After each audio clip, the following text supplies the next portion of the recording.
પ્રાકૃતિક કૃષિ એ લોકોનું જીવન બચાવવાનું પુણ્ય કર્મ છે. રાજ્યપાલ આચાર્ય દેવવ્રતજીએ પ્રાકૃતિક કૃષિ મિશનને કર્તવ્યમાનની આગળ ધપાવવા અધિકારીઓ અને કર્મચારીઓને આહવાન કરતા રાજ્યપાલે આચાર્ય દેવવ્રતજીએ આજે જૂનાગઢ અને રાજકોટ વિભાગના 10 જિલ્લાના પ્રાકૃતિક કૃષિ મિશનના પ્રથમ હરોળના સૈનિક એવા ગ્રામ સેવક અને વિસ્તરણના બાગાયત અધિકારી સહિતના લોકોને પ્રાકૃતિક કૃષિને જન સુધી લઈ જવા માટે પ્રેરણાદાયી સંબોધન કર્યું હતું. રાજ્યપાલે આચાર્ય દેવવ્રતજીએ જૂનાગઢ કૃષિ યુનિવર્સિટીના સરદાર પટેલ સભાગૃહ, રાજ્યના કૃષિ વિભાગના વિભાગીય કક્ષાના વિસ્તરણ કાર્યક્રમો અને અધિકારીઓને પ્રાકૃતિક કૃષિની ઝુંબેશનો વ્યાપ વધારવા માર્ગદર્શન આપ્યું હતું. પ્રાકૃતિક કૃષિ પરિસંવાદમાં રાજ્યપાલ શ્રીએ પ્રાકૃતિક કૃષિ મિશનને કર્તવ્યમાની તેને આગળ ધપાવવા માટે પ્રાકૃતિક કૃષિ સાથે સંલગ્ન અધિકારીઓ અને કર્મચારીઓને આહવાન કરતા જણાવ્યું હતું કે પ્રાકૃતિક કૃષિ લોકોના જીવન બચાવવા માટે પુણ્ય કર્મ છે અને પ્રાકૃતિક કૃષિના માધ્યમથી જન આરોગ્ય, પ્રકૃતિ અને પર્યાવરણને બચાવી શકીશું. અને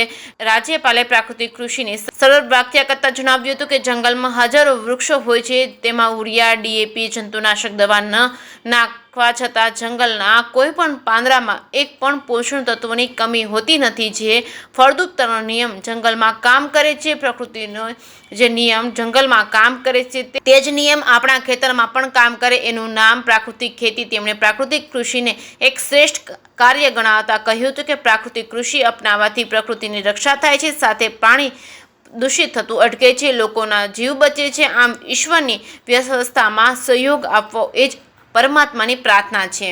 આ પ્રસંગે જૂનાગઢ કૃષિ યુનિવર્સિટીના કુલપતિ પ્રાસંગિક ઉદ્બોધન કરતા જણાવ્યું હતું કે જૂનાગઢ અને દાંતીવાડા કૃષિ યુનિવર્સિટીના વૈજ્ઞાનિક ઢબે થયેલા સંશોધનના પુરવાર થયું. દેશી ગાયના છાણમાં ખૂબ મોટી માત્રામાં સૂક્ષ્મ જીવાણુ છે, જેથી પ્રાકૃતિક કૃષિમાં દેશી ગાયના પાલન પોષણ માટે ભાર મૂકવામાં આવ્યો છે. આ સાથે તેમણે પ્રાકૃતિક કૃષિમાં કપાસ સાથે મગફળી, શેરડી, ધાણા, ઘઉં સાથે ચણા વગેરે મિશ્ર પાકોના વાવેતરથી ઉત્પાદનમાં વધારો થતો હોવાનું સિદ્ધ થયું છે તેમ તેણે જણાવ્યું હતું. રાજ્યના આત્મા પ્રોજેક્ટના ડાયરેક્ટર એસ.કે. જોશીએ સાપ્તાહિક સ્વાગત કરતા પ્રાકૃતિક કૃષિ પરિસંવાદની પૂર્વ ભૂમિકા આપી હતી અને અંતમાં સંયુક્ત ખેતી નિયામક એમ કાસુદરાએ આભાર વિધિ કરી હતી. રાષ્ટ્રગાનના સાથે સમારોહનું સમાપન કરવામાં આવ્યું છે.